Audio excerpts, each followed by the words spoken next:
সকালবেলা আমি যখন এখানে আসছি হঠাৎ করে পায়ের আওয়াজ শুনছিলাম, কিন্তু পুরা বিল্ডিংয়ে আমি আর নিচে দারোয়ান কাকা ছাড়া আর কেউ নাই। যাই হোক, ভয় পাওয়া যাবে না, আজকে বিটকয়েন নিয়ে ডিসকাশন হবে। এখন আপাতত বিটকয়েন নিয়ে চিন্তা করি। কি কথা জেনেছো? মানুষকে জাজ করেন নাকি সব সময়?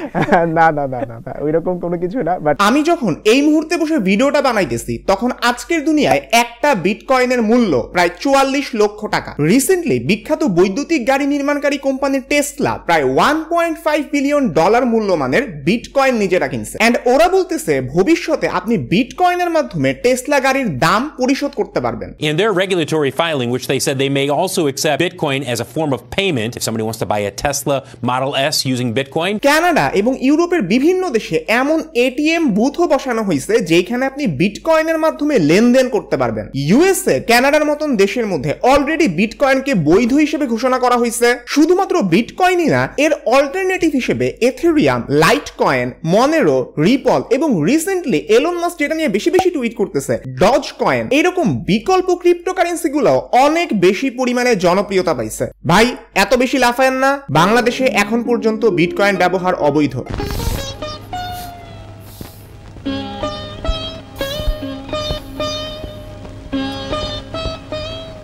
বিটকয়েন এবং অন্যান্য ক্রিপ্টোকারেন্সিগুলা কেন এত বেশি জনপ্রিয় হয়ে উঠতেছে? পৃথিবীর কোন কোন দেশে বিটকয়েন ব্যবহার করা বৈধ? বিটকয়েন মাইনিং এর মাধ্যমে একজন মাইনার কিভাবে লাভ করে থাকে? আর বাংলাদেশে বর্তমানে বিটকয়েন ব্যবহার করার বৈধতা নিয়ে সর্বশেষ কি অবস্থা? এই পুরো ব্যাপারটা নিয়েই আমি আজকের ভিডিওতে আলোচনা করব। তো চলুন শুরু করা যাক।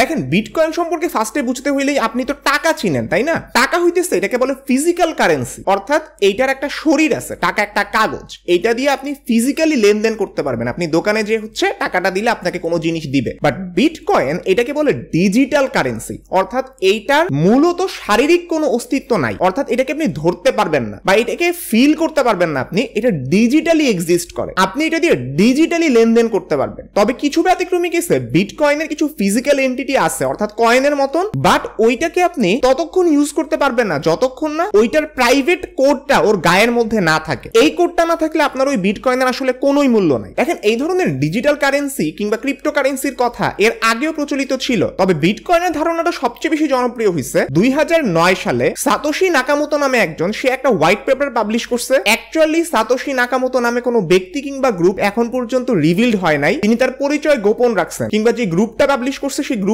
তার পরিচয় গোপন রাখছে। অর্থাৎ আমরা এখন পর্যন্ত জানি না যে বিটকয়েনের অ্যাকচুয়াল আবিষ্কারক আসলে কে। দেখেন, আপনি যখন টাকা নিয়ে ডিল করেন, বাংলাদেশের টাকার রেগুলেশনের দায়িত্বটা কার হাতে? বাংলাদেশ ব্যাংকের হাতে। ওরা ডিসাইড করে যে আমাদের রিজার্ভ কারেন্সি কতটুকু হবে, টাকার মূল্যমানটা কতটুকু হইতেছে, আমাদের মূল্যস্ফীতির হার কত, এই সব রেগুলেশন গুলো কিন্তু বাংলাদেশ ব্যাংক করে। বিটকয়েনের সবচেয়ে বড় বৈশিষ্ট্যটাই হইতেছে এটা কোনো কেন্দ্রীয় সরকার বা কেন্দ্রীয় ব্যাংকের দ্বারা নিয়ন্ত্রিত না। আপনি বাংলাদেশে বিটকয়েন ইউজ করে হয়তো আপনি আমেরিকা থেকে কোনো একটা জিনিস কিনতে পারবেন, বাট আপনি বাংলাদেশি টাকা ইউজ করে কিন্তু আমেরিকা থেকে কোনো কিছু কিনতে পারবেন না। এটাকে আপনাকে প্রথমে ডলারে কনভার্ট করতে হবে। বিটকয়েনে এরকম কনভার্সনের কোনো ঝামেলা নাই।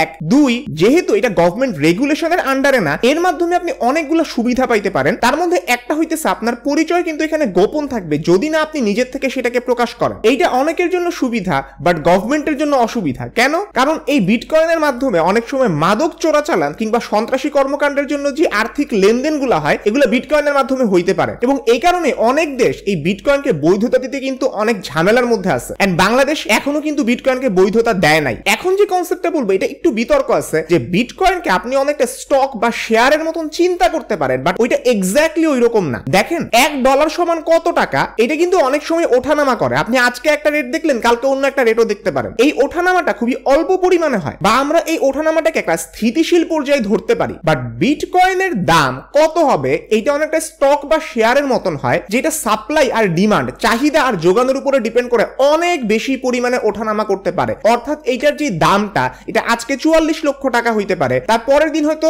1 কোটি টাকা হয়ে যেতে পারে, অথবা 1 লক্ষ টাকা হয়ে যেতে পারে। অর্থাৎ এটা স্থিতিশীল না, এটা তার সাপ্লাই আর ডিমান্ডের উপর বেস করে হচ্ছে আনস্টেবল বা অস্থিতিশীল ভাবে ওঠানামা করে। এখন ঘটনা হইতেছে আপনার এই বিটকয়েন পাওয়ার উপায়টা আসলে কি? আপনি 3টা উপায়ে বিটকয়েন পাইতে পারেন। 1 নাম্বারটা হইতেছে আপনি আপনার আসল টাকা বিনিময়ের মাধ্যমে বিটকয়েন কিনতে পারেন যে আমি আজকে 44 লক্ষ টাকা যদি দেই আমি একটা বিটকয়েন পাবো, এইটা একটা উপায়। দ্বিতীয় উপায়টা হইতেছে আপনি আপনার কোনো জিনিস বিক্রি করবেন, সাপোজ আপনার গাড়িটা বিক্রি করলেন বা বাড়িটা বিক্রি করলেন, আপনি বলবেন যে আমি টাকা নিব না, তুমি আমাকে বিটকয়েনের মাধ্যমে পে করো। সাপোজ আপনার বাড়িটার দাম হইতেছে 44 লক্ষ টাকা, আপনাকে সে 44 লক্ষ টাকা না দিয়ে একটা বিটকয়েন দিবে, অবশ্যই সেটা ডিজিটালি হবে। থার্ড উপায়টা হইতেছে যেটা অনেক বেশি লুক্রেটিভ আর যেটার জন্য মানুষ অনেক বেশি চেষ্টা করে, সেটা হচ্ছে আপনি নিজে বিটকয়েন বানাইতে পারেন, ক্রিয়েট করতে পারেন বিটকয়েন। বাট এখানে অনেক বড় ধরনের ঝামেলা আছে, এটা মানি হাইস্টের মতন না যে আপনি আপনার ইচ্ছা মতন টাকা ছাপাইতে পারবেন। বিটকয়েন ক্রিয়েট করা বা সৃষ্টি করা মানে হইতেছে এই জিনিসটা কি এক কথায় বলা হচ্ছে বিটকয়েন মাইনিং। এটার একটা প্রসেস আছে, এই প্রসেসটা কম্পিউটার দিয়েই সারতে হয় এন্ড প্রসেসটা খুবই কমপ্লেক্স বা জটিল একটা প্রসেস।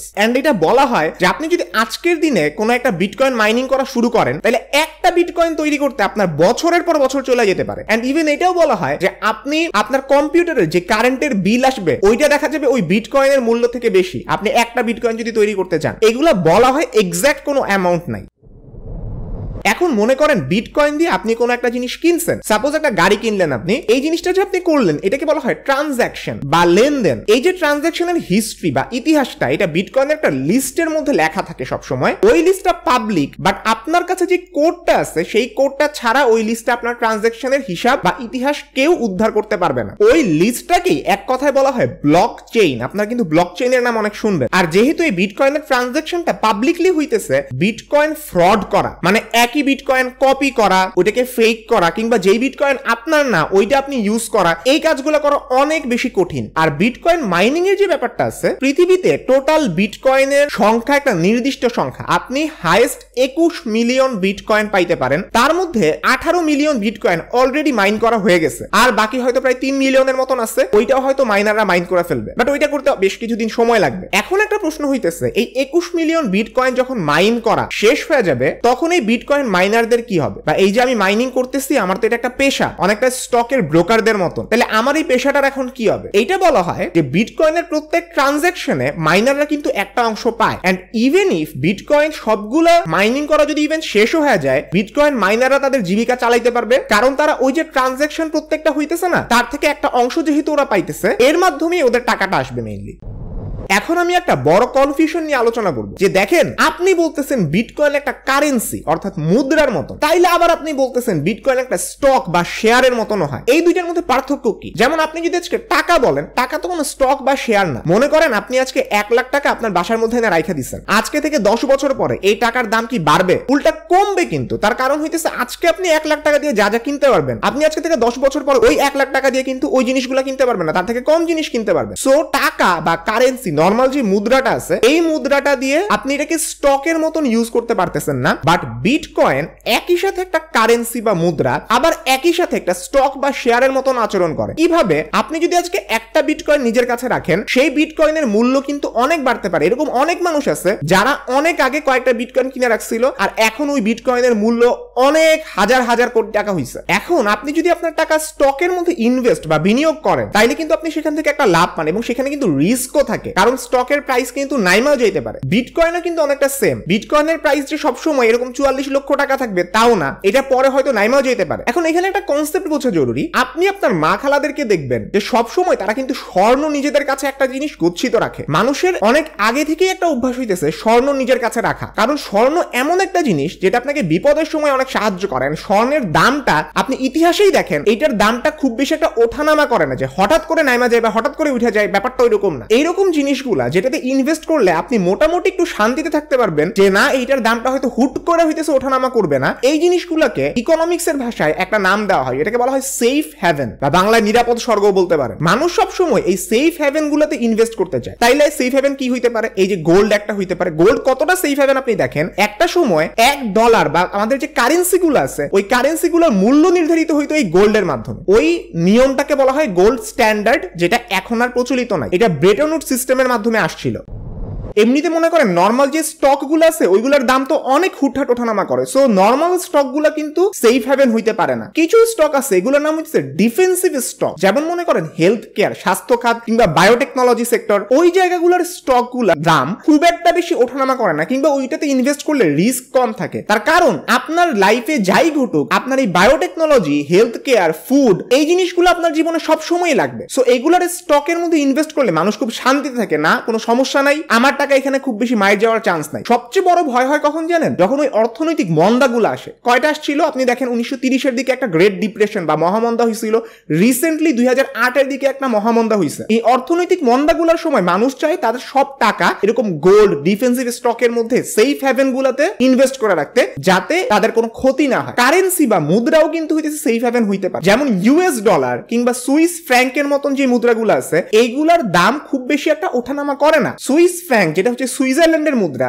ওই দেশে কিন্তু খুব বেশি রাজনৈতিক অস্থিতিশীলতা নাই, সবাই খুব শান্তিতে চলাফেরা করে, এন্ড এই কারণে ওদের মুদ্রাটা বা কারেন্সিটা যেটা আছে সেটা খুব বেশি পরিমাণে ওঠানামা করে না, এন্ড এই কারণে এই মুদ্রাগুলোকেও সেফ হ্যাভেন বলা হয়। এতক্ষণ ধরে এই বকবকটা কেন করলাম? প্রশ্ন হইতেছে বিটকয়েন কি সেফ হ্যাভেন হইতে পারে? আপনি কি এই মহামন্দা কিংবা দুঃসময়গুলোতে বিটকয়েনে ইনভেস্ট করার মাধ্যমে আপনার টাকা বাঁচাইতে পারেন? রিসেন্টলি 2020-এর জুলাইয়ের দিকে ফিনান্সিয়াল রিসার্চ লেটার, যেটা এলসিভিআর এর একটা জার্নাল, ওইখানে ডিরেক্টলি এটা দাবি করা হয়েছে যে বিটকয়েন হয়তোবা একটা সেফ হ্যাভেন না। বাই কোভিড-19 প্যান্ডেমিকের সময় বিটকয়েনকে আপনি সেফ হ্যাভেন বলতে পারবেন না, কারণ বিটকয়েনে ইনভেস্টমেন্টের কিন্তু অনেক রিস্ক আছে। যেই এলন মাস্ক বিটকয়েনে ইনভেস্ট করার জন্য মানুষকে উদ্বুদ্ধ করছিল, তিনি কিন্তু পরে সাবধানও করে দিচ্ছেন যে এই ব্যাপারটাতে যে রিস্ক আছে সেটার ব্যাপারে যাতে মানুষ ভাবে। ইলন মাস্ক যেসব টুইট করে বিটকয়েন নিয়ে, আপনি দেখলে আপনার মাথার চুল ছিঁড়ে ফেলতে ইচ্ছা করবে। এগুলো সব 18+ টুইট, 18+ যোগ করে সে। আমার ভিডিওতে আমি এগুলো দেখাবো না, কারণ আমার ভিডিও অনেক বাচ্চারাও দেখে। যারা যারা স্ক্রিন পজ করে ছবিটা দেখছেন, আমি কিন্তু কিছু জানি না, পরে আমার দোষ দিতে পারবেন না। এলন মাস্ক করছে রে ভাই। এখন প্রশ্ন হইতেছে মানুষ কেন এই মুহূর্তে বিটকয়েনের দিকে অনেক বেশি ঝুঁকতেছে, কেন এটার দিকে আগ্রহী হইতেছে? দেখেন, এক নাম্বার রিজন হইতেছে মানুষের এই যে ইকোনমিক সিস্টেমটা বর্তমানে আছে, ব্যাংকিং সিস্টেম আর শেয়ার সিস্টেম বা স্টক মার্কেট যেটাকে আমরা বলতেছি, এইটার উপরে মানুষের আস্থা আস্তে আস্তে হারাই ফেলতেছে। আপনি কিন্তু অনেক মানুষ দেখবেন যারা তাদের টাকা ব্যাংকে রাখতে চায় না, আনব্যাংকড পপুলেশন ওইটাকে বলে। ওই মানুষগুলো যেহেতু ব্যাংকে টাকা রাখতেছে না, তাদের টাকাটা কিন্তু ন্যাশনাল ইকোনমিতে কিংবা অর্থনীতির মধ্যে কিন্তু বিনিয়োগ হইতেছে না। ব্যাপক একটা টাকা আজকে আপনার দেশের মধ্যে বিনিয়োগ হওয়া থেকে উঠে যেতেছে, কারণ মানুষ আপনার ইকোনমিক সিস্টেমকে বিশ্বাস করতেছে না। যখন আপনি তাদের কাছে বিটকয়েনটা দিবেন, তারা এইটা শিওর হইতে পারে যে তাদের অনেক বেশি রিস্ক থাকা সত্ত্বেও তারা অন্তত এটাকে লেনদেনের মাধ্যম হিসেবে তো ইউজ করতে পারে, তারা একটা কারেন্সি বা মুদ্রা হিসেবে ইউজ করতে পারে। আর যদি স্টক হিসেবে তারা এটাকে ইউজ করতে চায়, তারা নিজেদের রিস্ক নিজেরা নিবে। অনেক সময় কেন্দ্রীয় ব্যাংকের বিভিন্ন ডিসিশনের সাথে আমাদের নর্মাল মানুষজন বা জনসাধারণের ডিসিশনগুলো কিন্তু খাপ খায় না, এন্ড এই কারণেও মানুষ বিটকয়েনের উপরে বেশি আস্থা রাখতেছে আমাদের নর্মাল টাকা কিংবা কারেন্সি মুদ্রার থেকে। আরেকটা জিনিস হচ্ছে অ্যানোনিমাস থাকা, আপনার পরিচয়টা এখানে গোপন থাকতেছে যদি না আপনি নিজে এটাকে পাবলিশ না করেন। তাই নিজের প্রাইভেসির কথা চিন্তা করে অনেকে বিটকয়েনের দিকে ঝুঁকতেছে। তবে অনেকের একটা ভ্রান্ত ধারণা থাকে যে বিটকয়েন যেসব দেশে লিগালাইজ করা হয়েছে ওইখানে বুঝি গভর্নমেন্ট কোনো ট্যাক্স কাটে না। অনেক দেশেই কিন্তু গভর্নমেন্ট ট্যাক্স কাটে, বিটকয়েনের উপর আপনি যা যা লাভ করবেন ওটা ট্যাক্সের আওতার মধ্যে পড়বে। এটা নিয়ে আমি একটু পরে ডিসকাস করতেছি। এখন প্রশ্ন হইতেছে বাংলাদেশে কি বিটকয়েন ব্যবহার করা বৈধ নাকি অবৈধ? এই মুহূর্তে আপনি স্ক্রিনের মধ্যে যে ম্যাপটা দেখতেছেন, এখানে স্পষ্টভাবে দেখাইতেছে যেই সব দেশগুলা লাল, পৃথিবীর ওই জায়গাগুলোতে কিন্তু বিটকয়েন ব্যবহার অবৈধ, আর যেগুলোতে সবুজ ওইগুলোতে হচ্ছে বিটকয়েন ব্যবহার বৈধ। তাইলে এবার দেখেন মজার ব্যাপার হইতেছে পৃথিবীর বেশিরভাগ জায়গাতেই কিন্তু হচ্ছে বিটকয়েন ব্যবহার এখন বৈধ হয়ে গেছে। বাট কোনো একটা কারণে আমাদের সাবকন্টিনেন্টাল দেশগুলা, যেখানে ক্রাইম রেট হয়তো অন্যান্য উন্নত বিশ্বের থেকে অনেক বেশি, সেখানে বিটকয়েন ব্যবহারকে লিগালাইজ করতে কেন্দ্রীয় ব্যাংকগুলা একটু ঝামেলায় পড়তেছে। বাংলাদেশের ক্ষেত্রে দেখেন, বাংলাদেশের ফরেন এক্সচেঞ্জ রেগুলেশন অ্যাক্ট 1947 এবং মানি লন্ডারিং প্রিভেনশন অ্যাক্ট 2012, এই দুইটা অ্যাক্টের আন্ডারে বাংলাদেশে বিটকয়েন ব্যবহার করা অবৈধ। ইভেন বিটকয়েন ইউজ করলে আপনি অ্যারেস্টও হইতে পারেন, এন্ড আপনাকে যারা যারা বাংলাদেশের ভিতরে থেকে বিটকয়েন কেনা কিংবা বিক্রি করার জন্য উৎসাহিত করবে, বুঝতে পারবেন এটা ফ্রড, কারণ এখন পর্যন্ত বাংলাদেশে বিটকয়েন অবৈধ। যতক্ষণ না পর্যন্ত সরকারিভাবে বিটকয়েনকে বৈধ ঘোষণা করা না হয়, অবশ্যই আপনি বাংলাদেশ থেকে বিটকয়েনের কোনো ট্রেডিং করবেন না, কারণ এইটা বর্তমানে আইনত একটা দণ্ডনীয় অপরাধ। পরবর্তীতে হয়তো এটাকে বৈধ করার পরে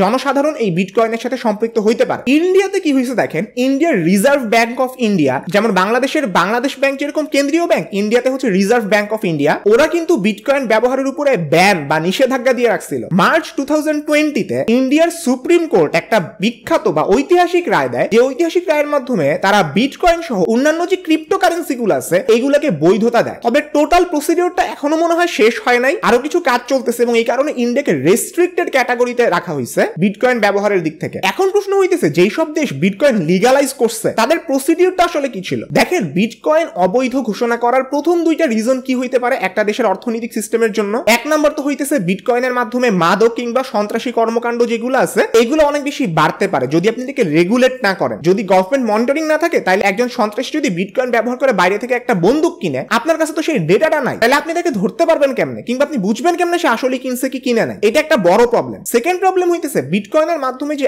আয়গুলো হবে, বিশাল অঙ্কের টাকা আয় করবে মানুষ, এই টাকাগুলোর উপরে আপনি কোনো ট্যাক্স পাইতেছেন না। গভর্নমেন্টের অনেক বড় একটা ট্যাক্স কিন্তু এটার উপর থেকে আসতে পারে। এই কারণে আপনি যেই সব দেশের মধ্যে দেখবেন বিটকয়েন লিগালাইজ করছে, suppose Australia, New Zealand, USA, Canada, ওরা সবাই বলে দিছে ভাই তুমি বিটকয়েন থেকে যত টাকা আয় করবা এটা গভর্নমেন্ট ট্যাক্সেশনের আন্ডারে পড়বে, তোমাকে এটার উপরে আয়কর দিতে হবে, সরকারকে ফাঁকি দিয়া তুমি শুধুমাত্র বিটকয়েন থেকে টাকা আয় করতে পারবা না। সো বাংলাদেশ সহ অন্যান্য যেসব দেশের মধ্যে এখনো বিটকয়েন লিগালাইজড হয় নাই, হয়তো বা এমন হইতে পারে যে গভর্নমেন্ট এই বিটকয়েনের আয়কে ট্যাক্সেশনের আওতায় আনবে এন্ড দেন এটা আস্তে আস্তে বৈধতা পাবে, যেটা এখন পর্যন্ত পায় নাই।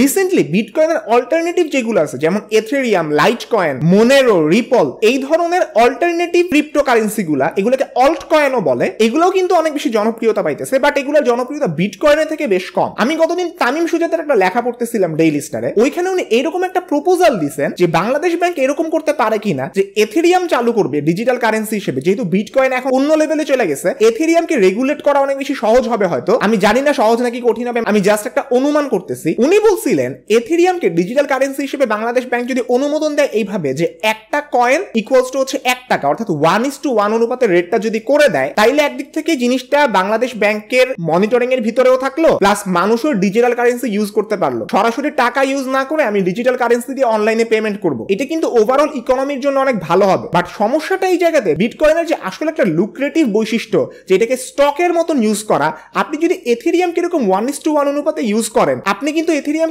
স্টক হিসেবে ব্যবহার করতে পারতেছেন না। সো আমি জানি না যে এথেরিয়াম কিংবা এই ধরনের অল্টারনেটিভ ক্রিপ্টোকারেন্সিগুলা বিটকয়েনের মতন এত বেশি জনপ্রিয়তা পাবে কিনা যদি এটাকে শুধুমাত্র ডিজিটাল কারেন্সি হিসেবে ইউজ করা হয়।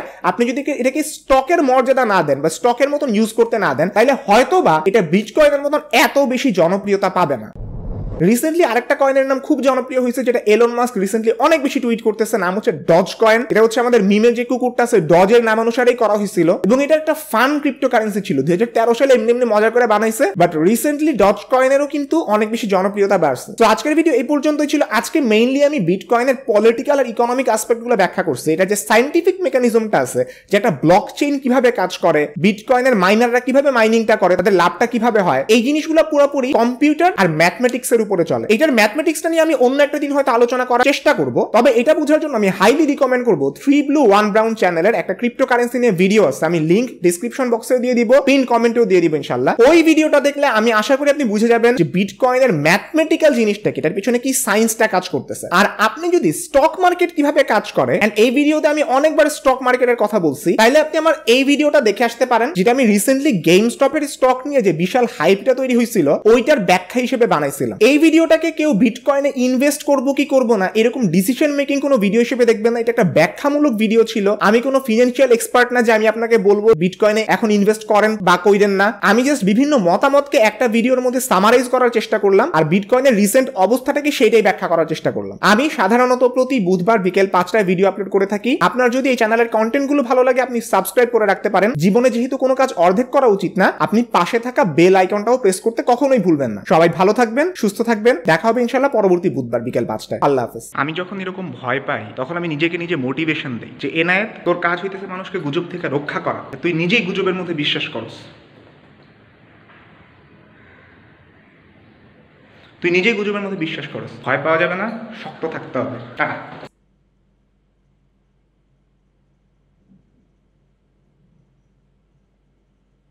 কাট।